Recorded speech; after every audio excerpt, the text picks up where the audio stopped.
Hello everyone. In this video, we are understanding what is competitive programming, why is it important, how to start competitive programming and get better at it.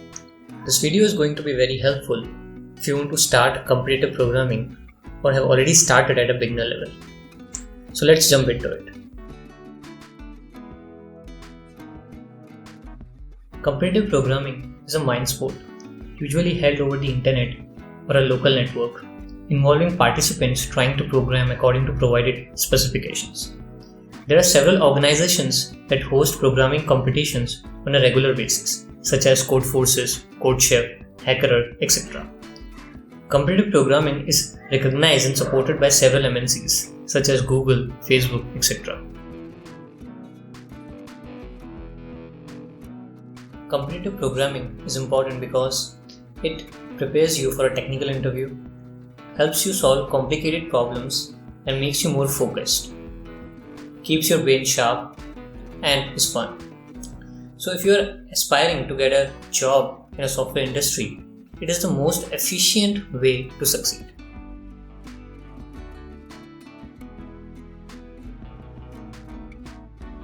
The first step is to learn a programming language.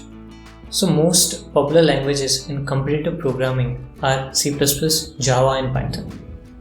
There are a bunch of other languages as well, but these are the most popular ones, for which you can find the resources online quite easily.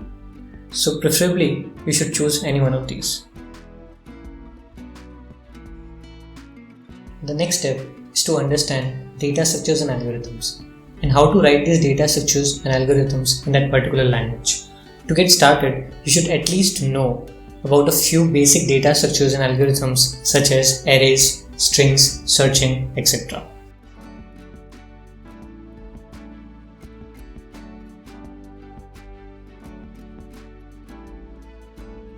The next step is to actually start solving competitive programming problems, for which you can check out a bunch of websites such as Poach, CodeChef, Codeforces, HackerRunner, etc. And you also need to understand what are the inputs, outputs and test cases. So in order to ensure that your solution is correct for a particular problem, what these online platforms do is they run your code on a lot of inputs known as test cases. Then they take out outputs and compare with the actual outputs. If your outputs match with the actual outputs, then your solution is accepted. If not, then you get a wrong answer.